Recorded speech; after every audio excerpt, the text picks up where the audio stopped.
Се мисли дека врзаноста за духовното е родена и привилегована особина на секој охриѓанец.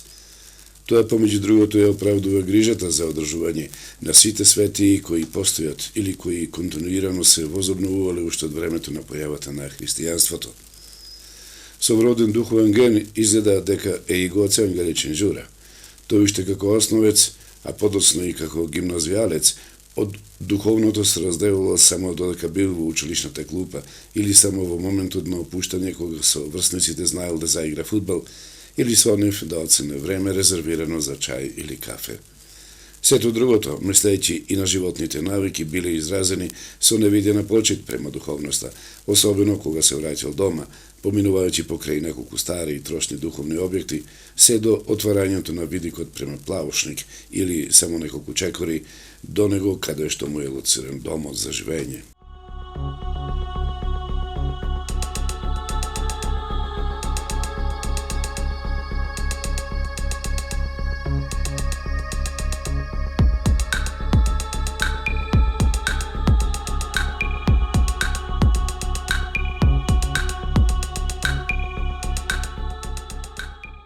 Времето од гимназискиот живот му ја нуди основата за запознавање на објектите што го обкружуваат, но не доволно за да ја задоволат неговата радозналост. Према него, со милениуми напластувањата на различни цивилизации и култури на тој простор, не може да се објаснат по школскиот пример дека една култура доминирала до половината од некој си век, односно другата наметнала своја култура од втората половина на тој век и така натаму. Тој уште тогаш забележал дека останале недоречени многубројни историчари, археолози и ред други емисари, кои најчесто во своето истражување работеле по принципот на излегување во пресред на нарачателот.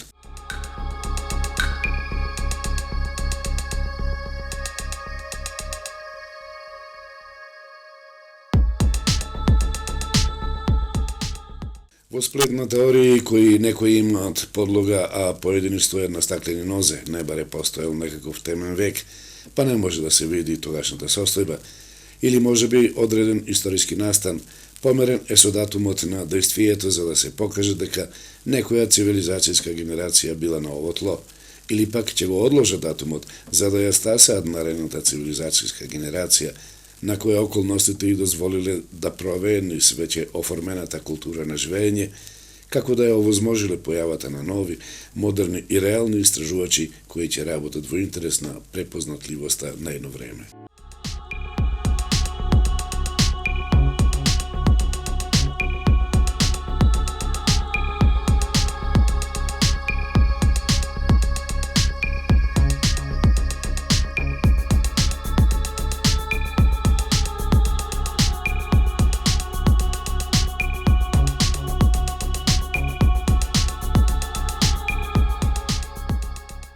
Како од Господ испратен, Гоце Ангеличен Џура се запишува на ново формираната катедра по историја на уметност на Македонскиот универзитет во Скопје, каде стручно го дополнува сознанието за културното наследство, особено покрај многобројните учени на далеку познати знанци, како што се академиците Димче Коцо, Владимир Мошин, Стјепан Антојак, М. Пепек, Константин Петров, Стардалев и многу други.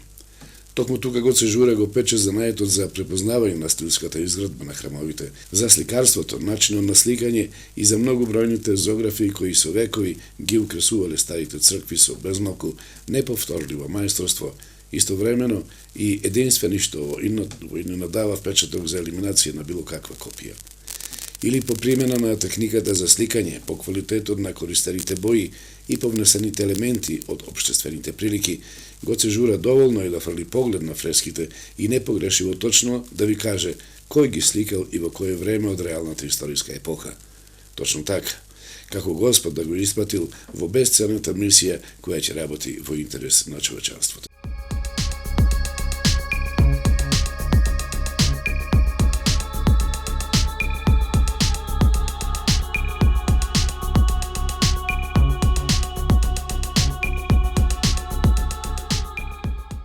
Ако веќе ве води Свевишниот, би требало работите да одат полесно, особено кога е во прашање македонското културно наследство.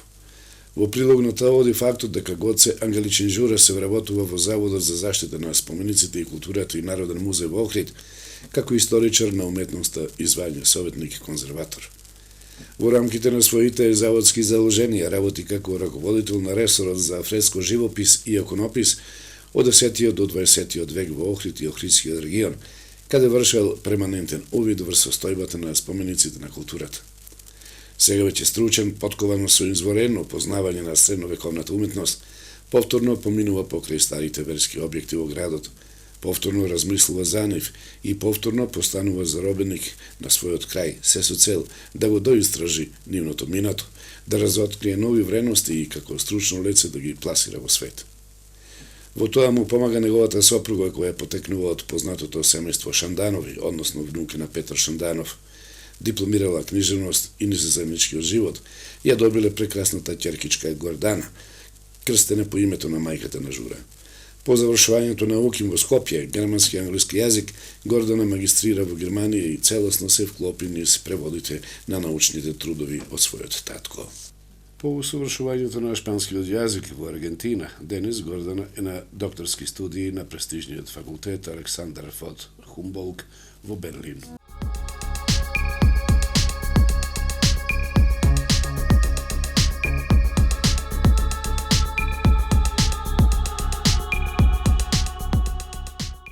Се чини дека Гоце Ангеличен Жура започнува да го живее најплавниот момент од својата истражувачка дејност и тоа повторно во родниот крај.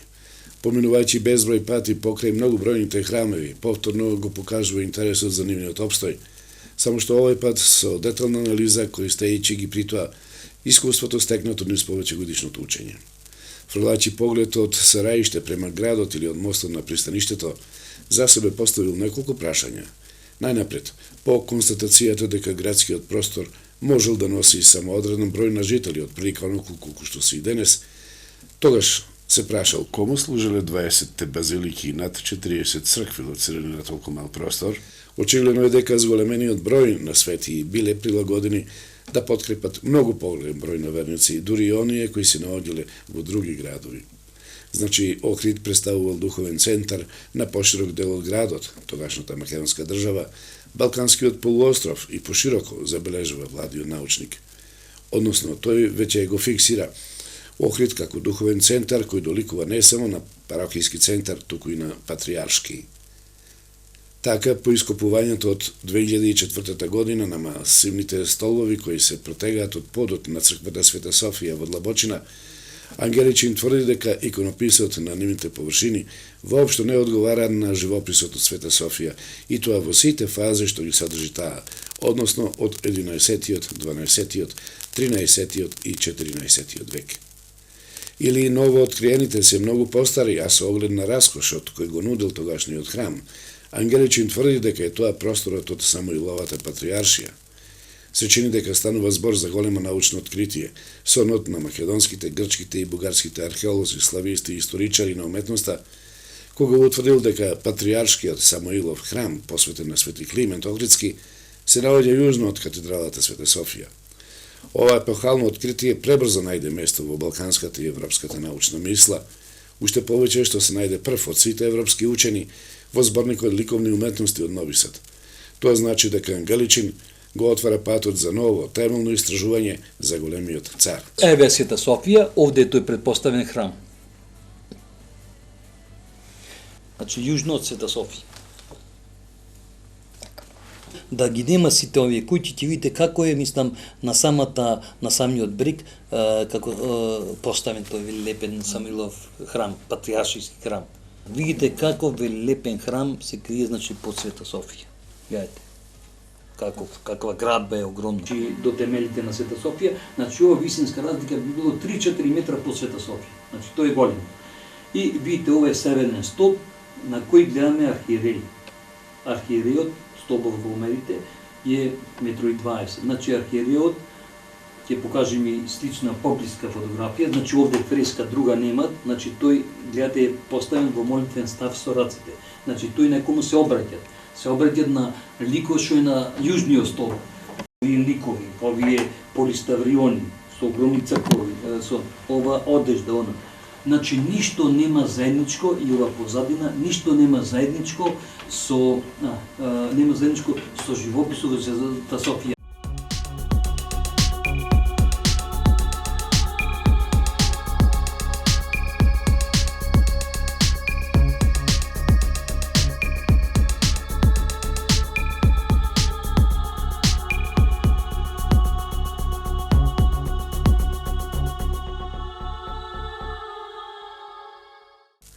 Досегашните истражувања кои ги извел грчкиот истражувач Николаос Муцополос се скромни и сомнителни, иако единствени.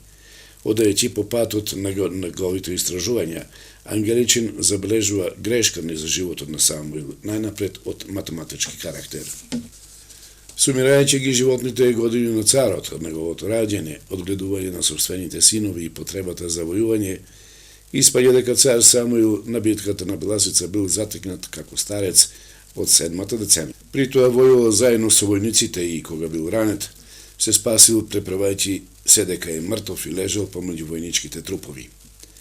Замислете, цар, што ќе значи поинаку облечен во споредба со војниците, главна мета за противникот, да преживее. Со скршеници на коските бил натоварен на конј и додека допатувал до Преспа, скршеницата зараснала накриво. Повторно зачудувачки. Старец со коскини скршеници јавал конј на растојание од најмалку 2 месеци пат, односно 400 километри, и при тоа преживел.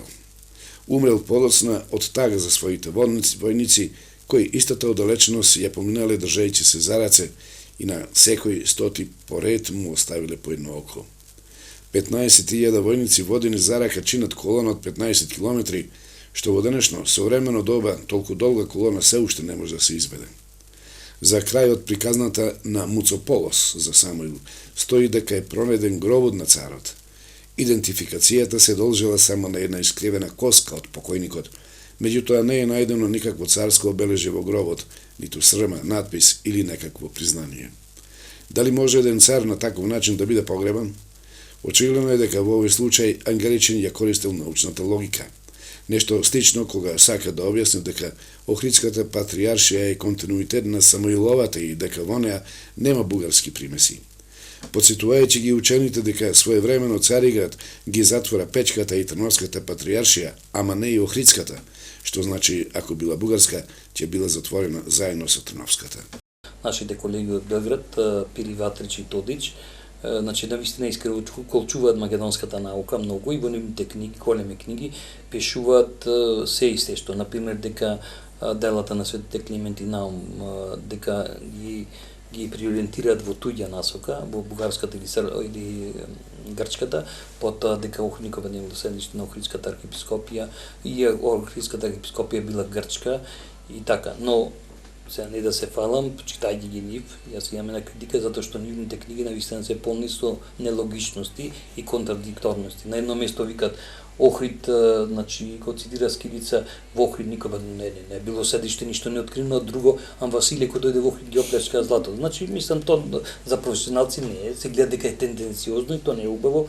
Јас како професионалец мора да го знам Куранот и Библијата, на 303-та страна таму пишува, видите србите уште тогаш, ако земите англиската, руската, бугарската, холандската и македонската, пишува вака на 300 страна. Значи, во делата апостолски, апостол Павле имаше привид, видение. Пред него стоеше еден човек македонец кој му рече дојди во Македонија и помогни ни да го шири христијанството. Значи пред него стоеше човек македонец. Овие србите го имаат човек из Македонија. Знаете што значи тоа на из? На под до при така из Македонија, значи може да биде секој бугарин, србин из Македонија, човек македонец. Иако епохално, Самуиловата патријаршија не е единствено откритие на Гоце Ангеличин Џура. Откривањето на над 10 средновековни цркви во Варош, започнувајќи од 12-тиот се до 18-тиот век, го потврдува континуитетот на Охридската архиепископија, започнувајќи од ранохристијанските базилики од 4-тиот век, па се до укинувањето на Охридската архиепископија 1767 година.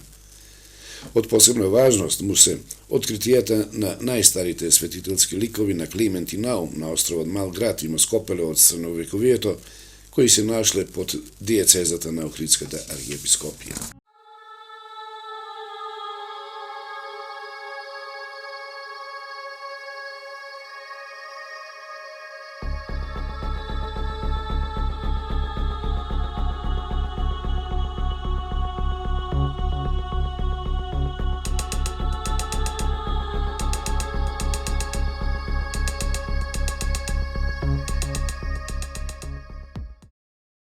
Овде се работи за овој олтарен простор, каде што е представен во средината Исус Христос легна на честната трпеза, но интересно е и ова цветна декорација на чаша во на кој лежи. Ево гледате дека тој не е представен како бебе, туку како дете, туку тој е како момче, голем човек, гледате неговата представа и на основу тоа заклучуваме дека се работи навистина за капитален објект од капитално значење, затоа што вакви представи на Исус Христос досега во Охрид и Охридско не е откриен, значи компарација правиме со Ѓорѓе од Курбиново 1191 година и ова е втор наш пример по старост.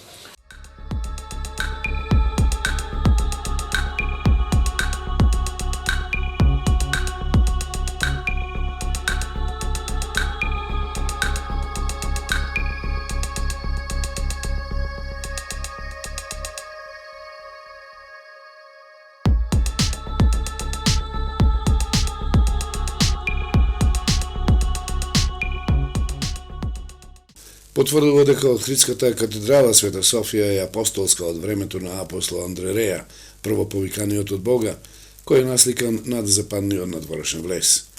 Охридскиот архиепископ секогаш седел од десната страна на царигарскиот патриарх на црковните собири, а уникатноста е во тоа што секогаш официјалните документи ги подпишувале со зелено мастило. Новооткриените фрески во капелата над Џаконикот во катедралата Света Софија представуваат уникатен фрескожиопис кој за прв пат е презентиран на симпозиумот по повод 50 години од творештвото на академик Цветен Грозданов во Охрид во октомври 2012 година. Овој живопис, кој е уникатен, ги представува страдањата на апостолите Христови, со што истражувачот потврдува дека оваа капела служела за опела на сите охридски архиепископи, која по концептот е единствена во византиската уметност. Во капелата над Џакониконот, значи на јужната страна од Света Софија, се откри фрескожиопис.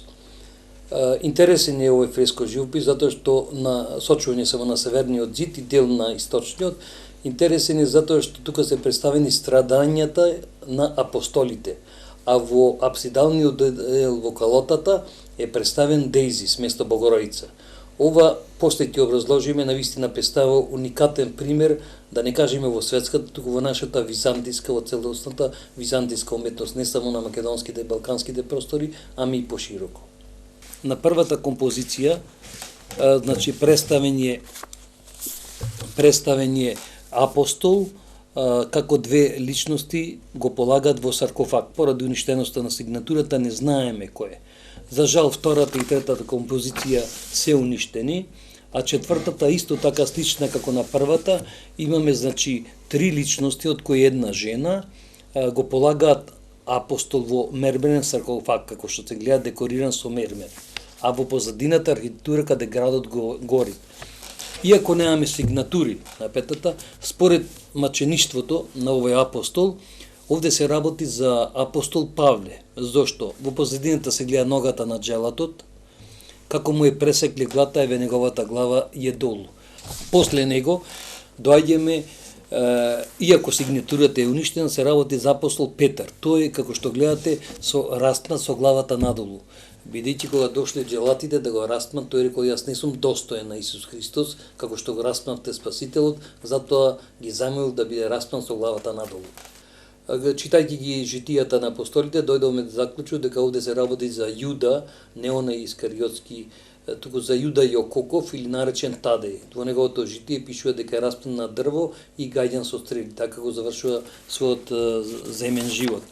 Потоа доаѓаме до следната композиција, каде што е представено распнетувањето на апостол Симон Зилот. Гледате како неговото тело млитаво опуштено, заковано долу на нозете и неговите раце, телото, значи во тој став на опуштеност, на млитавост. Интересен е после и другиот апостол, младиот апостол. Овде се работи за апостол Филип, а тој е, значи, исто така со главата надолу распнат, но како што се забележува, го забодиле во слабините со клинови, бидејќи според законите на паганството да не може да ги извршува магиските волшебства. Последната композиција на северниот зид, овде е распнат апостолот Вартоломеј. Потоа другите две, значи ова е 10-та композиција, другите две композиции се наоѓа на источниот зид, кај апсидата, но предпоследната композиција е уништена, бидејќи само се гледа како неколку една нога или две нозе на коњ, а последната е мачеништвото на апостол Тома. Ако забележите, апостол Тома е свртен со грбот, одназад желатите го пробудува со копија, значи и во неговото житие пишува дека така загина.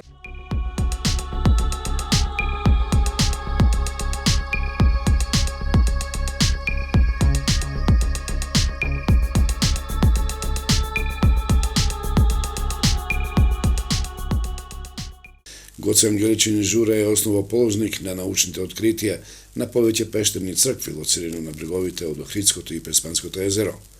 Токму поради овие откритија, Ангеличин е најцитираниот учен низ многу научни списанија во светот, кога станува збор за средновековните цркви во Охрид и Охридско, без оглед дали се работи за историја на храмовите, архитектурата или живописот.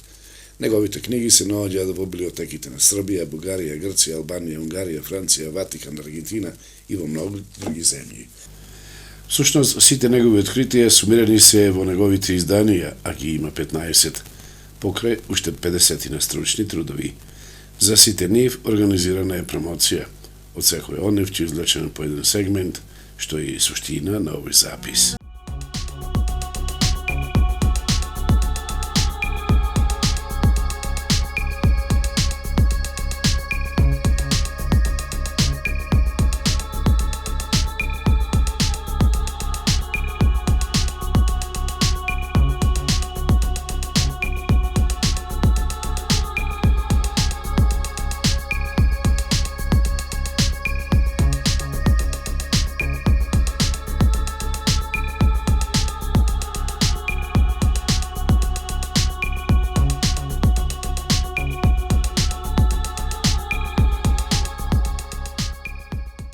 Книгата е страници од историјата на уметноста на Охрид и Охридско од 15 до 19 век, е издадена во 1997 година.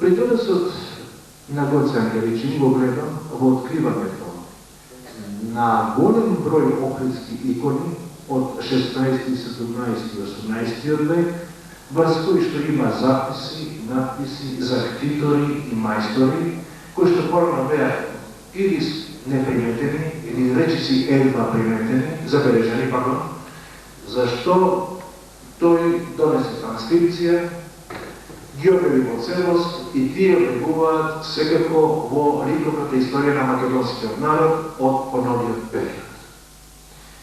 Меѓу објавените студии во книгата се наоѓа и расправата за поминикот што го викаме на архиепископот Прогор, чие име прво запишано. Тоа е еден технички назив, се разбира. Архиепископ Прогор, големиот охридски поглавар од 16 век, кој што почина 1550 година, е бил сохранет во иста гробница со Свети Климент Охридски, големиот мецена на словенската писменост и основач на Слепченската книжевна школа.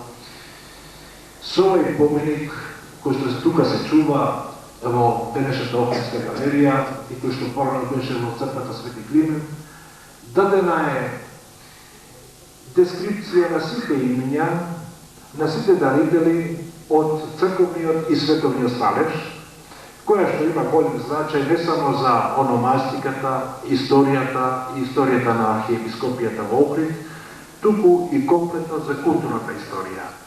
Во целост гледано, сосема сум убеден дека ова книга на еден ентусијаст, за кој што, за жал реков, мислам дека не постои, во последниве години не беа особена подршка од неговата институција, Таа е книга според тоа на личен подвиг, на еден внатрешен жар кој што се исполи во желбата да го потврди својот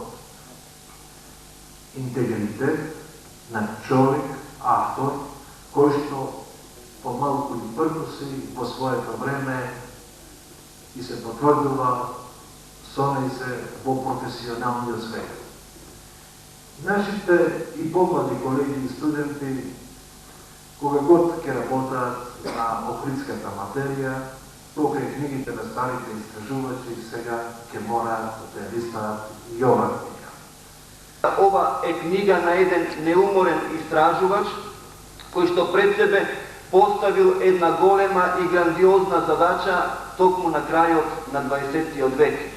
Таа задача најкратко би ја формулирал само во една реченица. Тоа е целта да се искамчи македонското во административно немакедонските периоди на нашето постоење како народ и во таа смисла како следбеници на една голема светиклиментовска идеја за духовно себеоблагородување.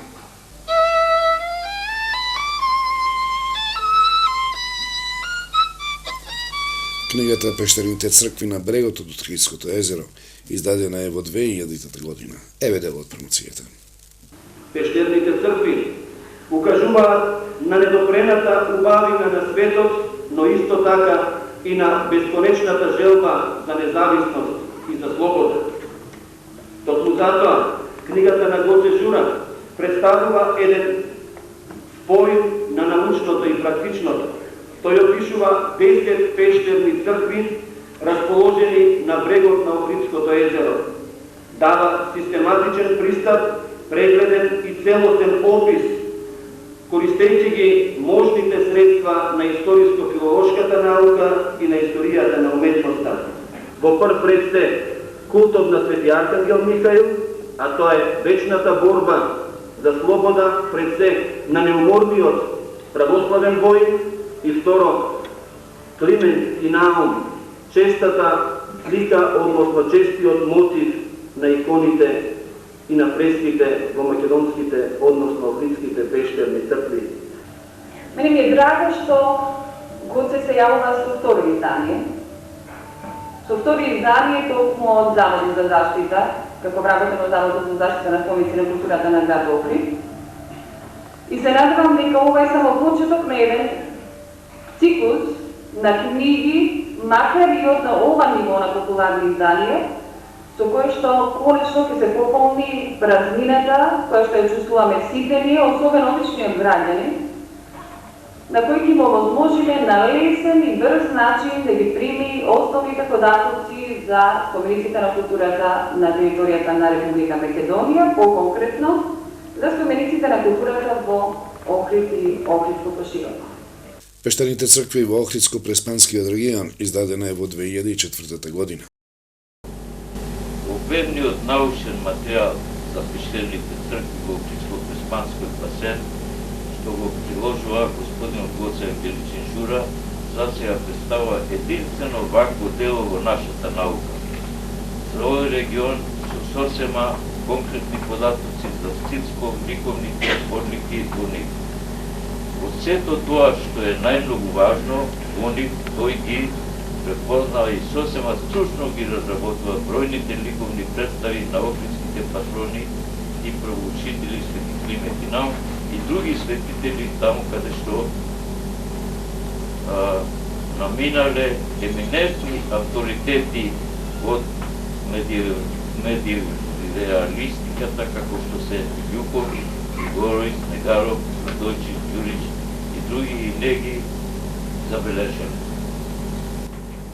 Гоце Жура е историчар на уметноста со своја препознатлива тема. Денеска би рекле, ние не можеме да правиме разлика меѓу делото на Гоце Жура и меѓу проучувањето на пештерните цркви, затоа што во известна смисла името на проучувачот станува и синоним за оваа тема. Би рекле, оваа тема не е така едноставна и не е толку можна за проучување. Овдека се следиме читање на историјата преку загадки, што што нам ни ги оставале нашите предци преку еден, би рекле, мощен, чуден начин на живење, кој што најкратко денеска би можеле да го објасниме како мирување на животот. Тоа е оној период кога човекот физички не е толку активен, меѓутоа со преку една огромна духовна енергија зрачи кон далечната иднина на која што ние денес и припаѓаме.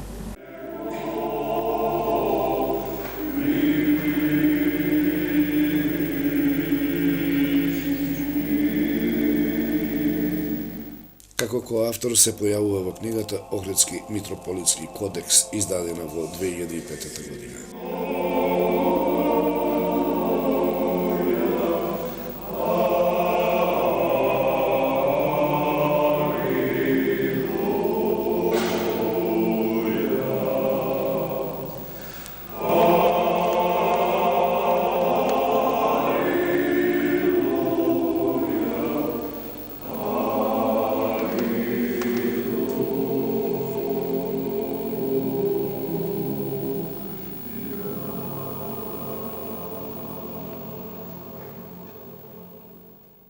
Овој кодекс е составен врз основа на постари кодекси. И веднаш да кажеме, тоа се и црковнословенски, и византиски, односно средногрчки записи, пишувани на подолг период од 14 до 19 век.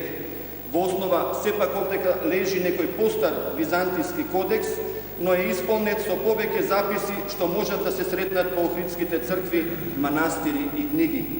Јас ќе ви го издвојам оној што според мене е најинтересен и секако е најзначаен за историјата и на македонскиот јазик и на македонскиот народ.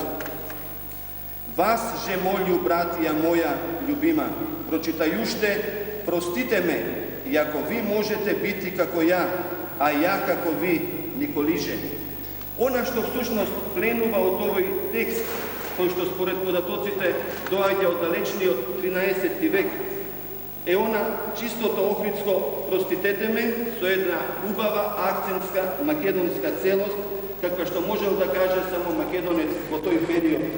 Кодексот има драгоценни податоци за Патриаршиската црква Света Богородица Перивлевна, која во овој ракопис првпат среќаваме да се именува со угледната. Имат и други драгоценни досега непознати поединости. Меѓу најзначајните ракописи што се застапени во овој кодекс би го спомнале посланицата на патриархот Јоасаф II од 21 мај 1728 година. Книгата Христијански храмови и свети места во Охридско издадена е во 2007 година.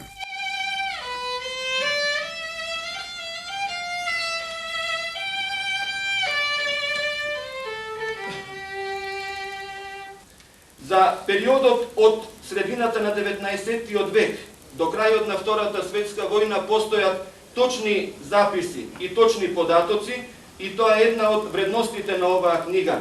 Имено, речиси за секој еден објект Гоце Жура дава точни податоци, кој го изградил, кој го соградил, кој го зографисал, во кој период и во која година е настанато тоа.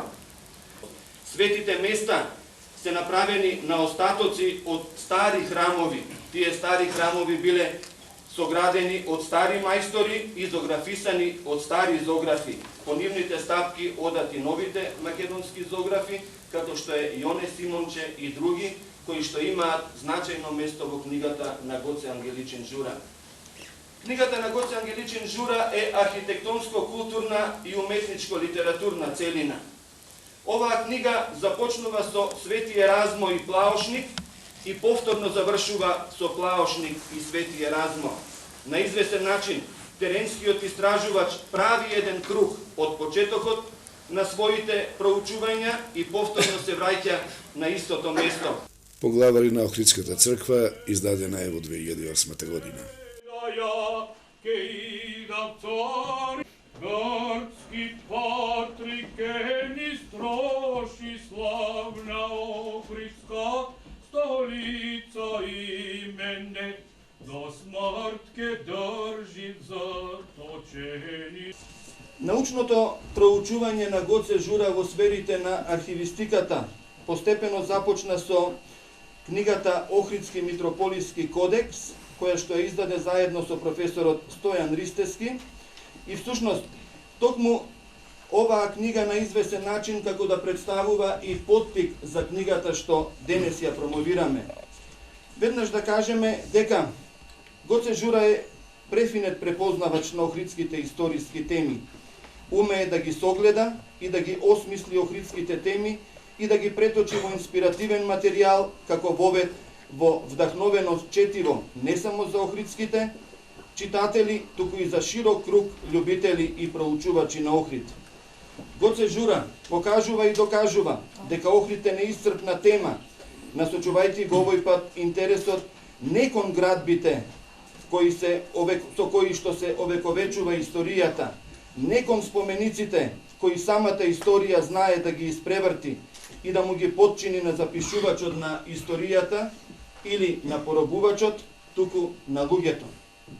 Авторот Гоце Ангеличен Жура е длабок созерцател, промислувач на историските обстојби, а во овој случај да се биде автор на долг историски континуитет од првиот па до 18-тиот век, навистина е храброст, но од друга страна тоа зборува за неговата собствена научна љубопитност и широчина на научната мисла.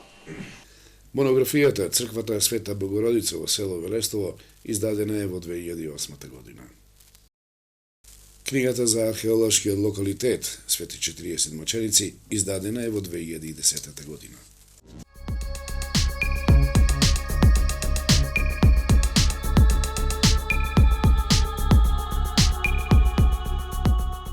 Сакаме да ве запознаеме со една мала, но секако вредна книга, посветена на една исто така мала, но света градба, односно Црквата Свети 40 маченици, една од 4 вакви архитектонски сакрални градби на балканските простори, една мала, но исклучителна посвета на тие млади маченици кои своите животи ги вложиле во стварувањето на големата мисија на христијанската вера.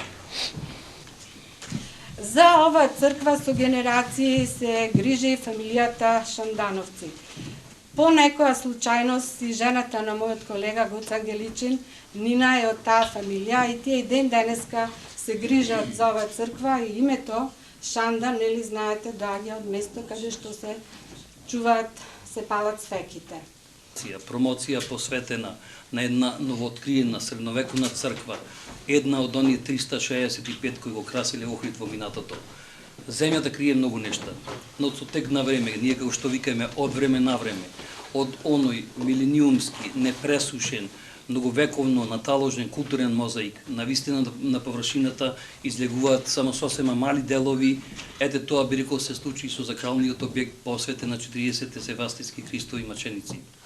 Монографијата за Охрид, низ Охридската калдрма, издадена е во 2010 година. Зоографската активност на релација Охрид-Москополе-Корча сумирани се во книгата Прилози од историјата на уметноста во Охридската диецеза, издадена во 2010 година.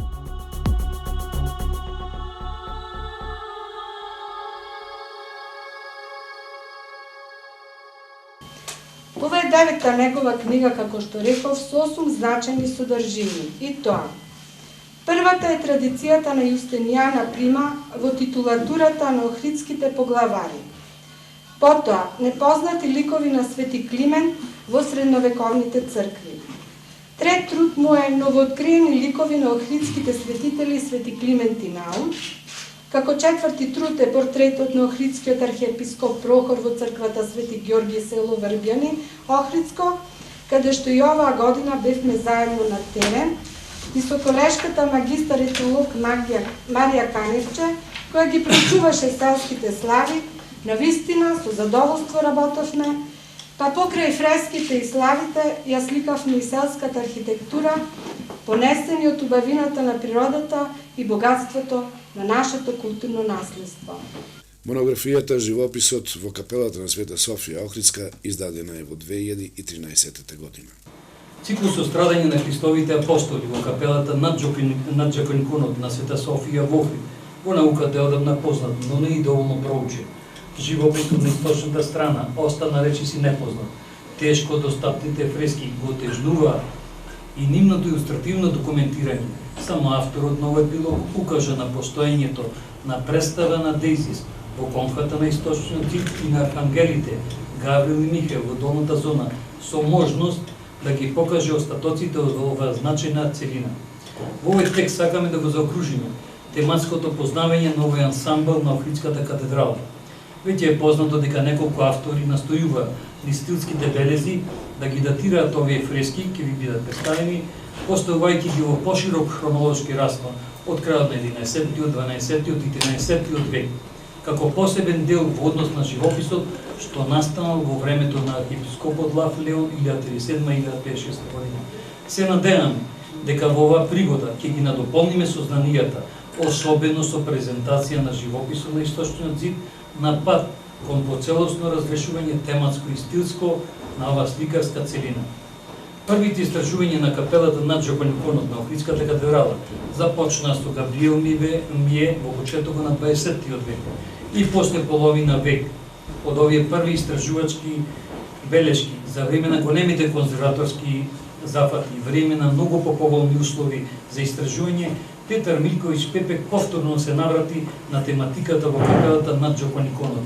За жал, осврнувајќи се само на циклусот на страданијата апостолски, без да ја согледа и сликаната програма во апсидата, а после него тоа го чини и Гордана Бабич во својата докторска дизертација од 1967 година. Почитувани и уважени присутни, имам чест за прв пат денеска пред научната јавност да ги презентирам овие фрески, да не кажеме стари 700 години, а има можност да ги видим за прв пат. Пештерските цркви на брегот од Охридското езеро издадена е во 2013 година. Книгата Пештерски цркви на Гоце Жура ја доживувам како конкретен одговор на прашањето постои ли некаква допирна точка меѓу пештерските цркви и немирните искања на нашево време. Еден интересен феномен е се поприсутен во животот на современиот човек. Се повеќе расте неговото љубопитство за мистиката на скриените појави. Колку до вчера севкупната дејност на човекот во неколкуте изминати векови беше насочена кон освојувањето на космосот и материјата. Се добива впечаток дека димензиите на надворешниот свет ја голтаат длабочината на човечкото битие. Потем се раѓа чувството на трагичност кој за свој корен го има знаењето за човекот потенцијално подлабок и поширок од космосот.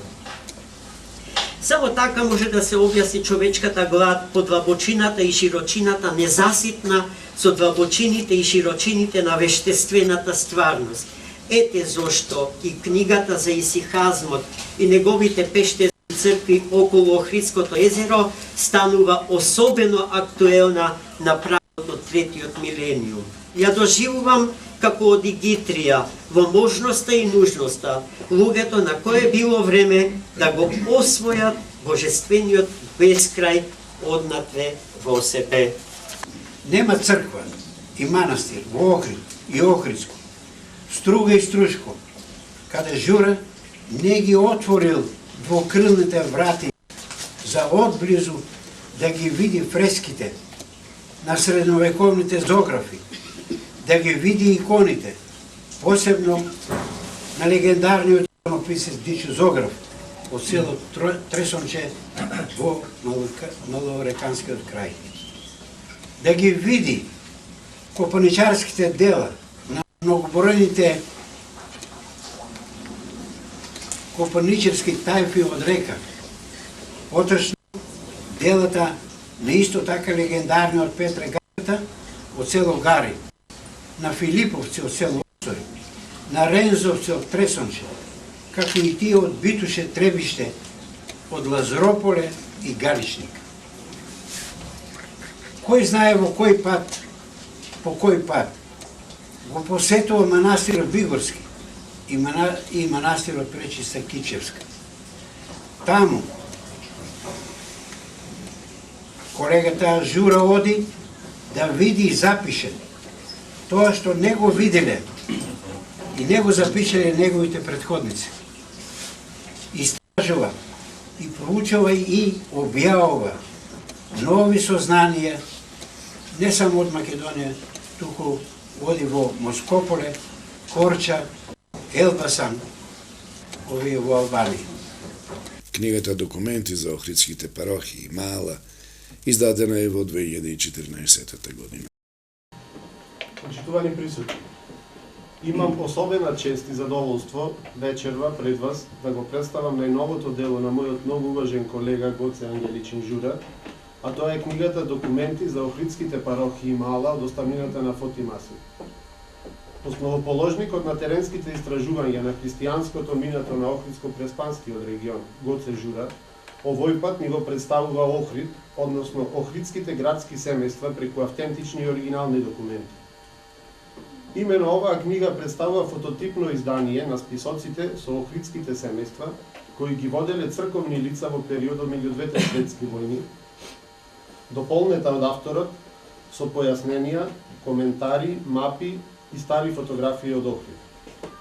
Овие документи имаат големо историско значење, бидејќи ни даваат точна и веродостојна слика за семејствата кои живееле во стариот дел од градот и не може да се доведат под сомнение затоа што се пишувани за потребите на црквата и се пишувани од нивни современици со кои лично се познаваат. Списоците даваат детален преглед на семејствата кои во времето на бугарското и српското владење со Охрид живееле во градот, поделени во парохии, односно мала, обединети околу малските цркви. Записите се пишувани во тетрадка, ракописно, со мастило или молив, и се составени од неколку генерации црковни служители кои ги дополнувале и допишувале. Охридските семејства се поделени и групирани според малата во која што живееле. Тоа се парохиите на црквите Свети Врачи Големи, Света Богородица Челница, Свети Димитрија, Света Богородица Пандонос и Канео.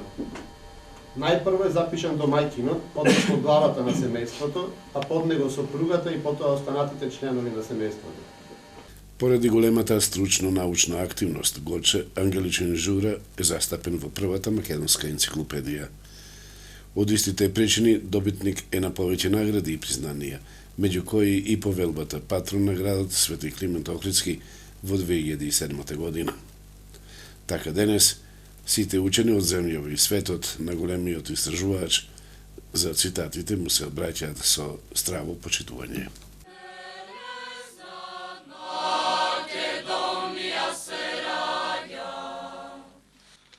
Господин Ангеличин, Гоце Ангеличин Жура, за неговиот стручно-научен ангажман во откривање на непознати и малку познати знаменитости на Охрид и Охридско и неговото презентирање во научни публикации што се објавуваат во Република Македонија и надвор од нејзините граници.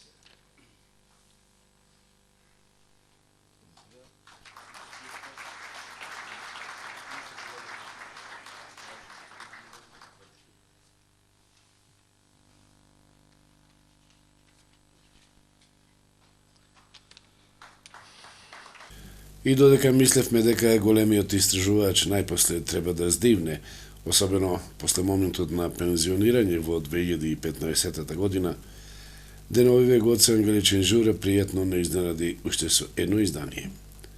Книгата Патописците пишуваат за Охрид безмалку може да се препорача како неиздвоив учебник од комплетот за образование на младата генерација.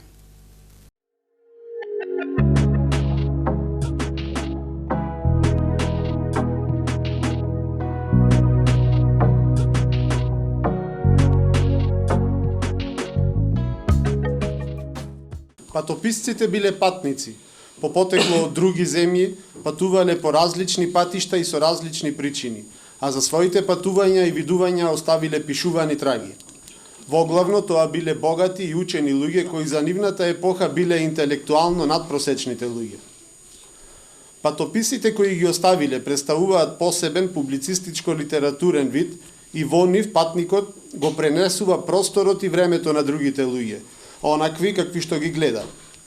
Творичкиот профил на неповторливиот автор Гоце Ангеличин Жура е светлообразен образец на упорит, темелен, континуиран чекор кон прозбите очекувани да бидат расветлени и се отворени во овој облик и во оваа книга. Ова да биде привилегија не само вам вечерва да ви биде што ќе земите во своји раце, туку треба да биде привилегија на сите охриѓани. Треба да имаат во своји раце, да ја држат под перница, како Светото писмо, и во секое време кога ќе отворат да се гордеат што се охриѓани. Ви благодарам.